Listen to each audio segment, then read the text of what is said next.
السلام عليكم ورحمة الله. من الفضائية الإريترية نقدم لكم نشرة الأخبار والمستهل بأبرز العناوين. أهمية فعاليات أسبوع تنظيم الورود الحمراء في ترسيخ القيم الوطنية. عقد ورشة عمل تعليمية في منفرة.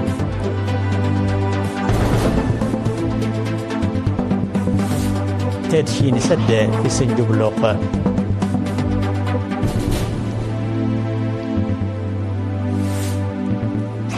الترويكا الأوروبية تفعل العقوبات على إيران وطهران تتوعد بالرد.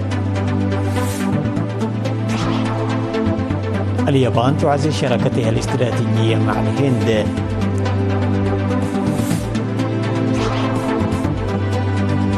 إطلاق سراح 33 عسكريا كولومبيا اختطفهم متمردون.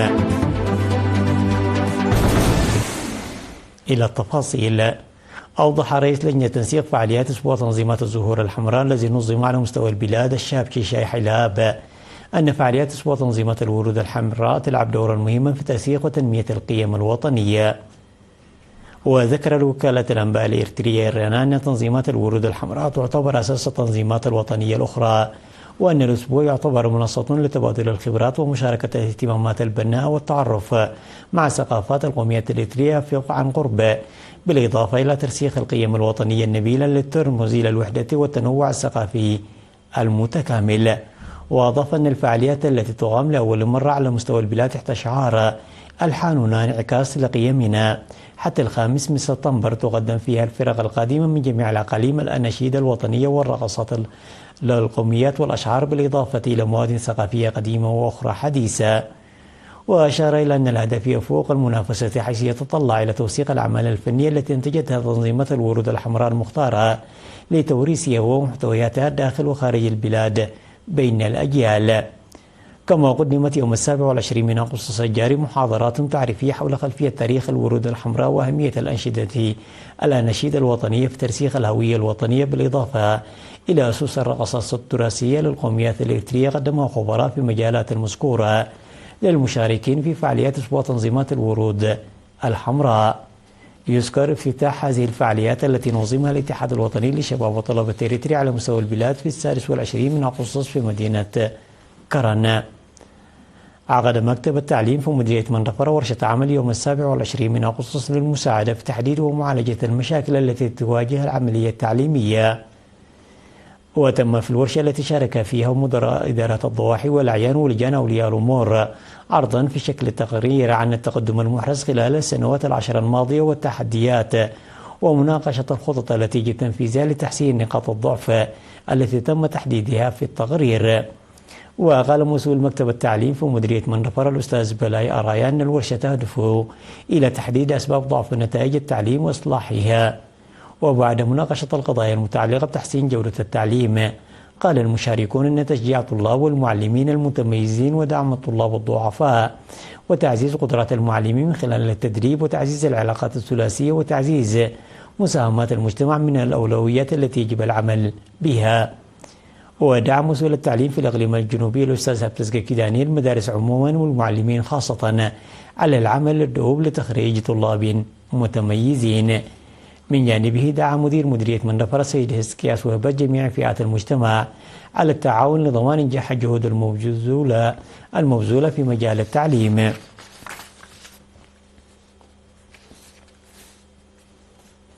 دشن في 28 من أغسطس في سد ترابي تم إنشاؤه من قبل قسم التنمية المعمارية في الإقليم الأوسط وشركة أسمر للتعدين في إدارة ضاحية سنجبلوق في مديرية بريخ. وأوضح مسؤول قسم البنى التحتية الزراعية المهندس أبراهام دانيال في مراسم التدشين التي حضرها رئيس مجلس الإقليم الأوسط الأستاذ أبراهام سمري أن السد الذي يبلغ ارتفاعه 10 أمتار وطوله 110 أمتار سيحجز 77,000 متر مكعب من المياه. وقال مدير إدارة ضاحية سنجبلوق السيد محاري حلاب أن السد سيسد احتياجات المواطنين والثروة الحيوانية من المياه. وشكر مدير مديرية سرجاغ السيد تسفو السهاسين قسم التنمية المعمارية في الإقليم الأوسط وشركة أسمر للتعدين على مساهمتهم في إنجاز العمل ومشاركة وتفاني سكان سنجبلوق.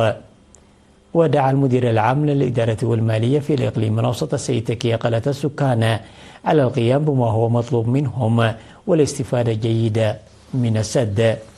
ووزعت في الختام الشهادات التقديرية على المساهمين في بناء السد.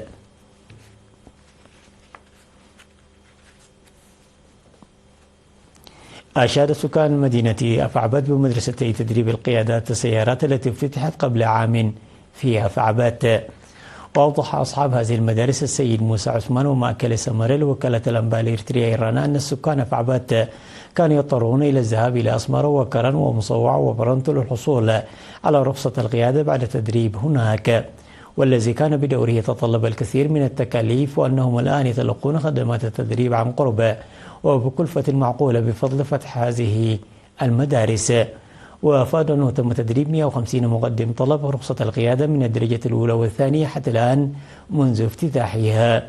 وحث أحد المدربين السيد محاري قبراء إدارة مدينة أفعبات إلى تركيب اللوحات المرورية كونها أساسية في عملية قيادة السيارات بجميع أنواعها وللمتدربين، حيث أن مرحلة التدريب تعتبر مرحلة تأثير على التدريبين والتحكم الكامل بكل مكونات المرورية وأولها الطرق التي يقودون فيها باتباع القوانين المرورية ماشيا مع طبيعة وتصاميم الطرق. وأشاد المتدربين أنهم تمكنوا من التقليل من التكاليف التي كانت عبئا على الراغبين في الحصول إلى رخصة القيادة.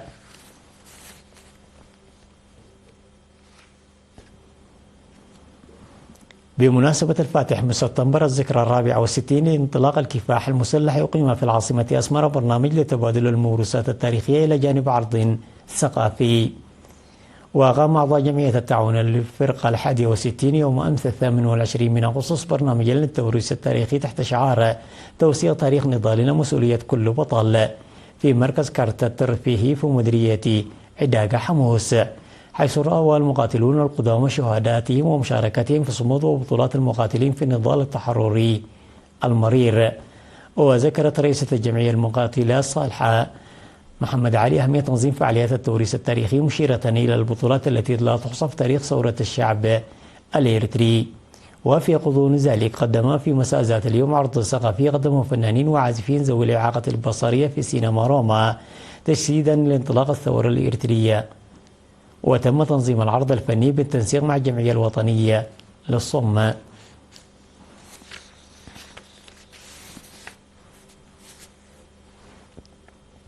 تخرج 25 ضابط شرطة من دورة تدريبية إدارية استمرت لمدة شهر في مركز تدريب قوات الشرطة والأمن في الدكة محرة يوم 28 من أغسطس بحسب ما ذكرت إدارة العلاقات العامة بالشرطة الإريترية. وأوضح مسؤول فرع العلوم البوليسية والمهنية بمركز التدريب الرائد عندهم محري أن الدروس التي تلقاها المتدربون شملت الإدارة والقانون والعلاقات العامة وإجازة التقارير، مضيفا أن رغبتهم القوية في التعلم واهتمامهم ساهم في إكمال التدريب بنجاح. وحث مسؤول قسم الإدارة والمالية العقيد هبة مريم تصفى مريم الخريجين على تطوير وتعميق تدريبهم من خلال القراءة والتطبيق العملي. وفي الختام تم توزيع شهادات على المتدربين وتوزيع الجوائز على المتفوقين في التدريب.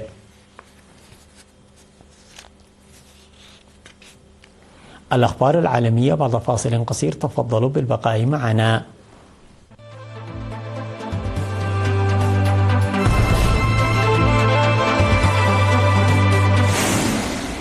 فعلت دول الترويكا الأوروبية ألمانيا وفرنسا وبريطانيا عملية تستمر 30 يوما لإعادة فرض العقوبات الأممية على إيران بسبب برنامجها النووي في خطاب أرسلته إلى مجلس الأمن الدولي في ظل تهديدات إيرانية برد قاسي وتنديد روسي وسط مساعي لاحتواء الموقف والدفع نحو إعادة استئناف المحادثات النووية.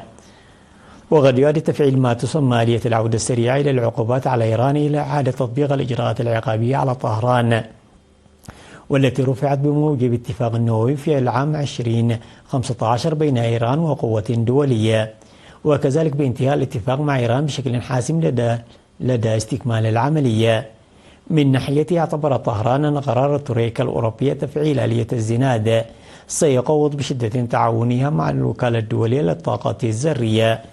بدوره أشار وزير الخارجية الإيراني عباس عراقجي إلى أن إيران ولحفظ وتوفير حقوقها ومصالحها القومية سترد بشكل مناسب على هذا الإجراء غير القانوني وغير المبرر للدول الأوروبية الثلاث.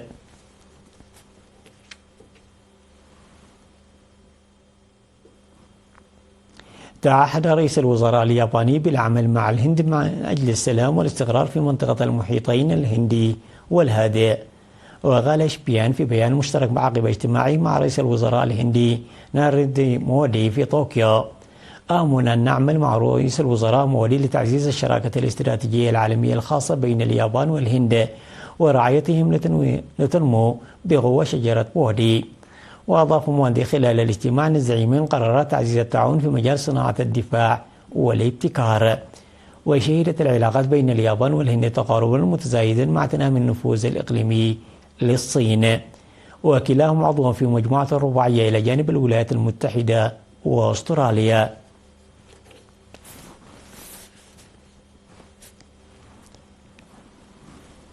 أعلن وزير الدفاع الكولومبي بيدرو سانشيز إطلاق سراح 33 جنديا تعرضوا للخطف لمدة 3 أيام على أيدي مدنيين مسلحين في منطقة أدغال بجنوب شرق البلاد تسيطر عليها حركة متمردة.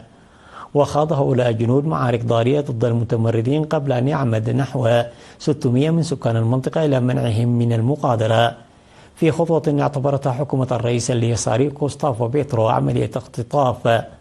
وتم منع الجنود من العودة بعد اشتباكات بمنطقة ريفية من بلدة أرتوروني أسفرت عن مقتل 11 مسلحا بينهم قائد فصيل منشق عن جماعة القوات المسلحة الثورية الكولومبية فارك.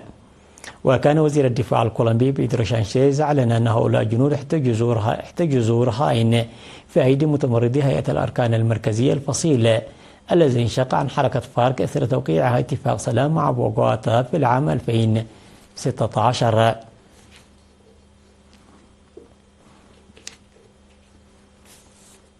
ناقش كل من رئيس الوزراء المصري مصطفى مدبولي ونظيره القطري الشيخ محمد بن عبد الرحمن بن جاسم آل ثاني تفعيل حزمة شراكة بقيمة 7.5 مليارات دولار وفق بيان لمجلس الوزراء المصري. وأكد مدبولي أن ثمة نقلة نوعية تشهد العلاقات الثنائية المصرية القطرية خلال الفترة الأخيرة في مختلف المجالات السياسية والاقتصادية والاستثمارية، وهو ما يستوجب ضرورة استكمال العمل على ملفات التعاون المشترك بين البلدين وفق قوله. وعلى صعيد تطوير حرب إسرائيل على قد ذكر رئيس الوزراء البلدين رفضهما التام لأي محاولات لتهجير الفلسطينيين من أرضهم. وتسعى مصر إلى تفعيل خطة اعتمدتها وتهدف لإعادة إعمار غزة دون تهجير الفلسطينيين منها، ويستغرق تنفيذها 5 سنوات وتتطلب نحو 53 مليار دولار.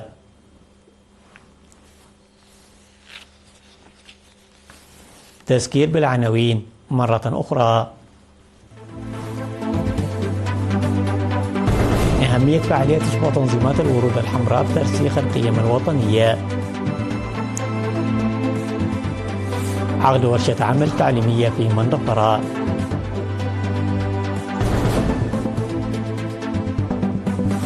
تدشين السدلة في سنجبلوق.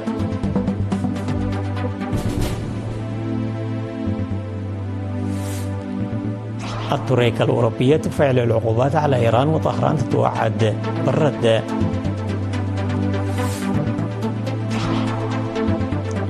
اليابان تعزز شراكتها الاستراتيجية مع الهند.